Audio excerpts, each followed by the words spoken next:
ఉన్నది ఆయన పరిస్థితి. సుజాత గారు, జగ్గారెడ్డి గారి రియాక్షన్ నేను చదివి వినిపిస్తాను. జీవన్ రెడ్డి పార్టీ వీడటంపై స్పందించిన జగ్గారెడ్డి, జీవన్ రెడ్డి లాంటి సీనియర్ కాంగ్రెస్ నాయకుడు పార్టీని వేయటం బాధాకరం. సోనియా గాంధీ, రాహుల్ గాంధీ కుటుంబానికి, కాంగ్రెస్ పార్టీకి విధేయుడుగా ఉన్న జీవన్ రెడ్డి పార్టీని వేయటం బాధాకరం. అంతర్గతంగా ఏం జరుగుతుందో ఏఐసిసి స్థాయిలో చెక్ చేసుకోవాల్సిన అవసరం ఉంది. డైరెక్ట్ గా ఢిల్లీ నాయకత్వమే నాయకత్వమే నేరుగా రంగంలోకి దిగి సమస్యను పరిష్కరించి ఉంటే బాగుండేది. ఇది నా వ్యక్తిగత అభిప్రాయం.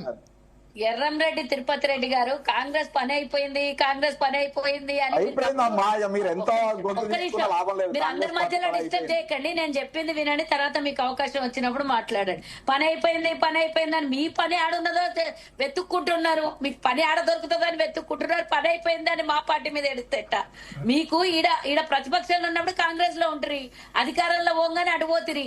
ఇప్పుడు మళ్ళా ప్రతిపక్షంలో ఉన్నారు మీరు. మళ్ళీ మరి మీరు కూడా కాంగ్రెస్ లో ఉన్నటువంటి వ్యక్తే కదా. నేను అధికారం ఉన్నప్పుడు పోలే నేను. మీరు అదే మీకు పూర్తిగా తెలియకుండా అవగాహన అన్ని తెలుసు. నాకన్నా ముందు మీరు సీనియర్ కాదు పొలిటికల్ గా, నాకన్నా సీనియర్ కాదు మీరు పొలిటికల్ గా.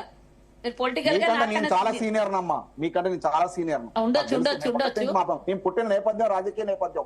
రాజకీయ నేపథ్యం ఉన్న రాజకీయం చేయాల్సి రాజకీయం చెయ్యాలి. ఇలాగా నేను వ్యాపార కుటుంబం నుంచి రాలే. ఎర్రంరెడ్డి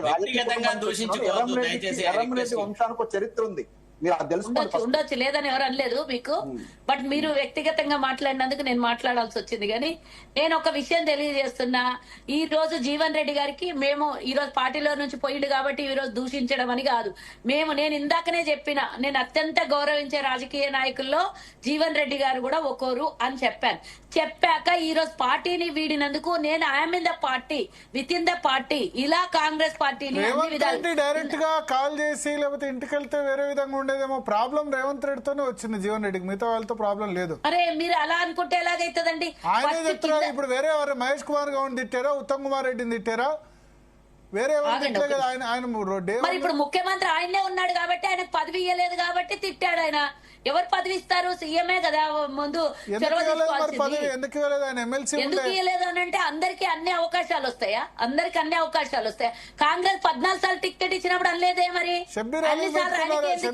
వెంటనే ఎమ్మెల్సీగా పెట్టుకున్నారు కదా. ఒక్క నిమిషం భరత్ గారు, ఎమ్మెల్యేగా ఓడిపోగానే ఎంపీ టికెట్ ఇచ్చారు.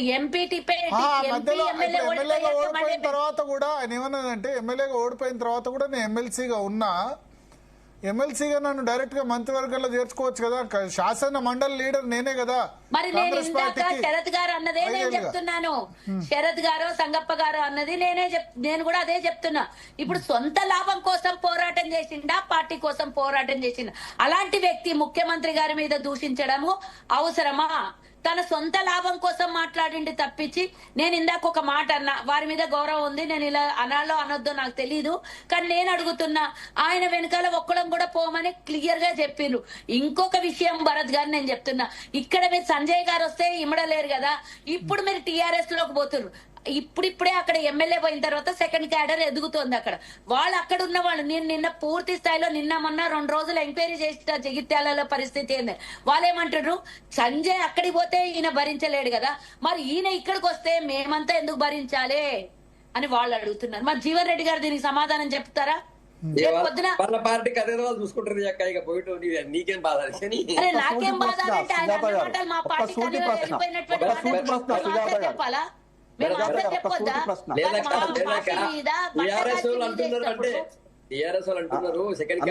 అన్న సుజాత గారికి ఒక సూటి ప్రశ్న. ఇప్పటికి 3 సార్లు ఉటంకించారు సుజాత గారు, సంజయ్ కుమార్ గారు మా కాంగ్రెస్ పార్టీలో చేరిరని. మరి మన స్పీకర్ ఏమో చేరలేదు అంటున్నాడు. మరి ఇదేంది నాకు అర్థం కాలేదు. ఈ ద్వంద్వ వైఖరి ఏంది అర్థం కావట్లేదు. స్పీకర్ ఏమో చేరలేదు అంటున్నారు, మీరు చేరిరు అంటున్నారు. ఇప్పుడు 3 సార్లు తగ్గించారు.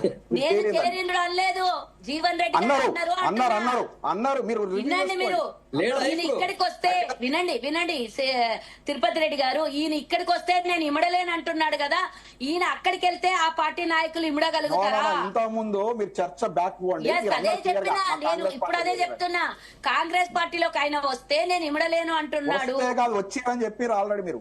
వచ్చిండని చెప్పినాం అనుకుందాం, ఒక నిమిషం కోసం వచ్చిండనే చెప్పుకుందాము, దీంట్లో భయం ఏముంది? సరే ఈయన ఇక్కడికి వచ్చినప్పుడు ఈయన ఇమడలేకపోతే అక్కడికి పోతే ఆ నాయకులు ఇమడగలుగుతారా? మరి స్పీకర్ ఏదైనా గారేమో ఈక్వేషన్ ఉండదు కదా. కాంగ్రెస్ పార్టీ మాట్లాడారు. ఒక్క నిమిషం మాట్లాడిస్తారా తిరుపతి రెడ్డి గారు? మీకు నాకు డిబేట్ కాదు ఇది, అన్ని పార్టీలకు కలిపి జరుగుతున్నటువంటి డిబేట్, చర్చ కాదు ఇది, డిబేట్ జరుగుతుంది. మాట్లాడే వాళ్ళకి అవకాశం ఇవ్వండి.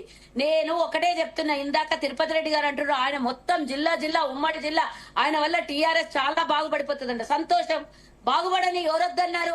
చూద్దాం, వెయిట్ అండ్ సీ. ఎక్కువ రోజులు కూడా లేదు, 2.5 సంవత్సరాలలో ఎవరేందో పాలు నీళ్లు తేలిపోతది. అక్కడికి వెళ్ళిన తర్వాత ఇందాక అందరు చెప్పారు, శరత్ గారు చెప్పిర్రు సముద్రంలో నుంచి చెంబులోకి పోతున్నాడు అని. బరాబర్ అంతే జరుగుతది. నేను ఇందాక ఒకటి పొన్నాల లక్ష్మయ్య గారి విషయం క్లియర్ గా చెప్పిన. 2.5 సంవత్సరాలు అయింది. ఇప్పుడు మీరు బీసీ అని మీ నాయకులు ఒలురుకుంటున్నారు, లొలి చేస్తారు కదా. మరి ఆయనకు బీసీ మీ పార్టీ అధ్యక్షుడిని చేసేది ఉండే పొన్నాల లక్ష్మయ్యని. కాంగ్రెస్ పార్టీ చేసింది కదా, టీఆర్ఎస్ పార్టీ చేసుకునేది ఉండే. మీ టీఆర్ఎస్ పార్టీ మాట్లాడకండి మధ్యలో.